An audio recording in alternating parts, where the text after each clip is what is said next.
angry about with social media is the notion that this nuanced dichotomy doesn't exist, because it does. Oppressed people are oppressed people are oppressed people. And the issues they're dealing with now in 2023 are issues that I wish they didn't have to deal with from 1947. And I wish that we could have found a way to fix this then, so we wouldn't be where we are today. But this is what happens when we fail to do the work, that's the hard work, the contentious work of solving international problems when they first begin. And we let them fester, and we let them continue to get to this point. People would continuously die. So instead of having a 2-day war, a 6-day war, we now have a 75-year war that has no end in sight. And that's exactly what we are living through. And you brought up a good point with this social media influencer. I pulled up a post. This social media influencer on Twitter said there are infinite reasons why the Black freedom struggle and the Palestinian freedom struggle are directly linked. And she goes on. And her first point talks about Israeli people supporting the NYPD police department. Her second point talks about tear gas. Then when I researched her, she is a children's lit author who lives in London. I'm not trying to invalidate children lit authors who live in London. I'm just saying that it's interesting that she is talking about the Black freedom struggle from her flat. From across the sea. Where she gets to eat beans on toast. And most of her commentary, most of the people who ran to this post to love it and like it are Kenny, your ADOS brothers and sisters. That's not surprising to me.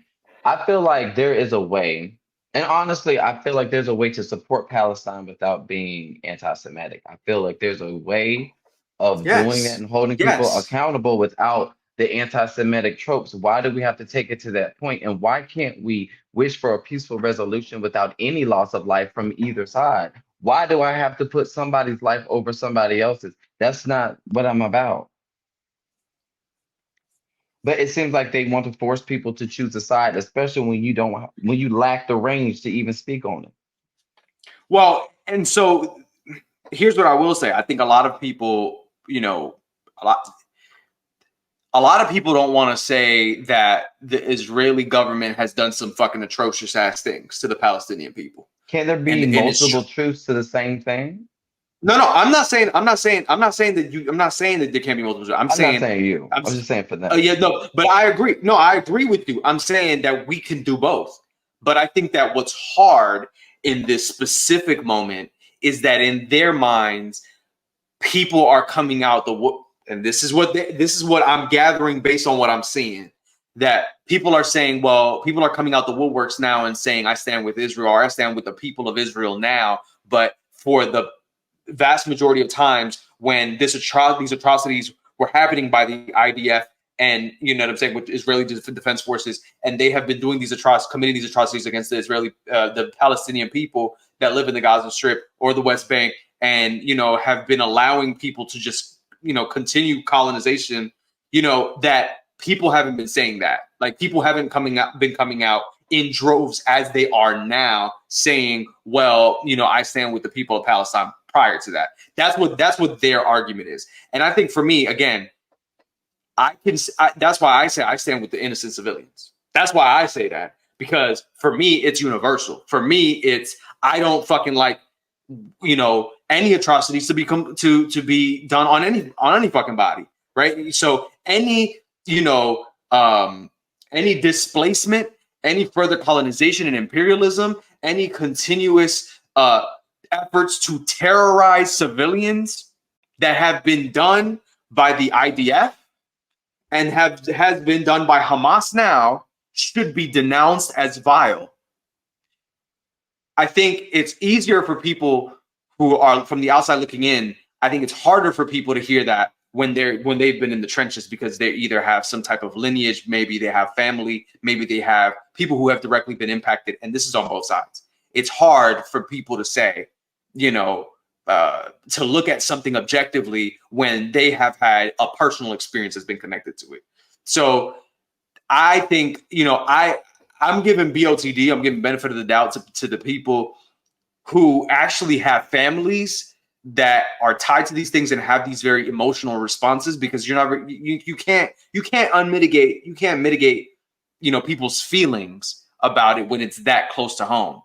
I think for me, I get pissed off when I'm hearing these people who don't know what the fuck they're talking about and continuously attack people who are just calling for peace, who are objective. Like Ciara came out with a post and she was saying, I pray for peace. And she was literally in the comments being called a man. She was literally being attacked for like, it's just like all these ad hominems for what?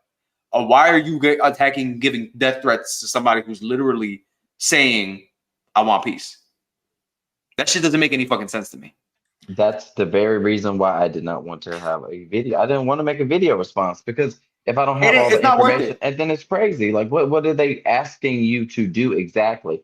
And then Amy Schumer made a post, and I was going to talk about this, and I wasn't necessarily sure, but I feel like a lot of people want to be transactional when it comes to their allyship, and I do not like that.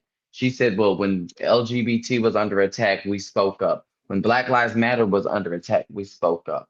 When immigration was under attack, we spoke up. But when Jewish people, we had to stand alone. I'm like, when the hell did we say we're against you?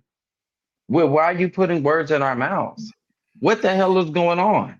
Why do I feel like allyship has to be transactional? True allyship, and this is the very reason why I didn't want to speak on something. True allyship starts with learning to listen. If you're spending too much time speaking, you're not doing enough time learning. If I was the damn teacher, I would have pushed their ass out the goddamn room and just took the damn ruler from their asses and started writing on the board. But I'm supposed to learn to listen. Part of allyship is learning when to shut the hell up and getting the factual information before coming to a conclusion. This situation isn't that nuanced. It's too nuanced. And I that's been part of the big problem. But I want to say, I think that Amy Schumer saying that, I think she's misinformed, or she's also ill-informed. Ariel on TikTok made a great post about the big Z and the little z. Please promise me you'll listen to my words and not insert what you think I'm saying or your understanding of the situation. You know the concept of big D Democrat versus small d Democrat? As in, a big D Democrat is someone who's in the party, whereas a small d Democrat is someone who believes in democracy. MSNBC uses that a lot. The same goes for Zionism. Big Z Zionism are the concepts of political, messianic, and religious Zionism. Those political ideologies want to take over Palestinian land. Level Gaza, the ethnic cleansing. I could go on and on with the list of things Big Z Zionism believes. Then there's Small Z Zionism. Small Z Zionism is an identity. It's not a political ideology. Small Z Zionism is the idea of Jewish self-determination, the concept that Jews need a state, where they won't be forced to convert, be unalived, or be expelled. Because at least one of those three things has happened for all of Jewish existence. And to have that be where our holy sites are.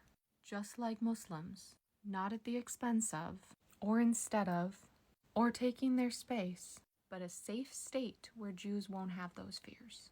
That's it.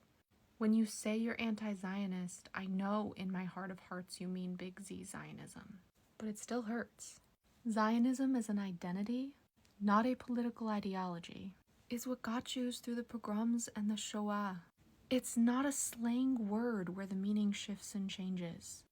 And I don't know who said it was, but the ability for Jews to have that self-determination is fundamental to the diaspora. When someone tells you they're a Zionist, you're thinking of Big Z Zionism. But I implore you to stop making that assumption. There are many small Z Zionists on the left. And that misunderstanding is one of the reasons that leftist spaces aren't safe for most Jews. You can use whatever words you want. I'm not telling anyone what words to use or how to self-identify. But I am asking you to respect other people's self-identification. Big Z Zionism, political ideology. Small Z Zionism, fundamentally based in the generational trauma of being Jewish. And it's a personal identity. Nothing to do with politics. Yes, and there are Jewish people, that live in the United States and different parts of the world that don't like the state of Israel in terms of the governance. They don't like Bibi Netanyahu. They critique him openly, and they say these things openly, and they do stand with the Palestinian people. That is true. That is true. But if you say that, it's a problem. If you say that, it's a problem. And the thing is, again, we've gotten to a place that anything you say is a problem. So that's why for me, I'm like, it's not even worth it. It's not even worth it. Don't even do it. It's I'm sad to say it, and I hate to say it, but it's a problem to even speak just because you want peace. So at that point, it's never wrong. I'm saying you do that and you fucking get called out for it on social media. That's all I'm saying. So peace is the answer. Peace is the answer. I'm happy to get called out for that. Peace but is the they're answer. conflating the two as if Black Lives Matter and police brutality and trying to compare it to this. Here's the situation.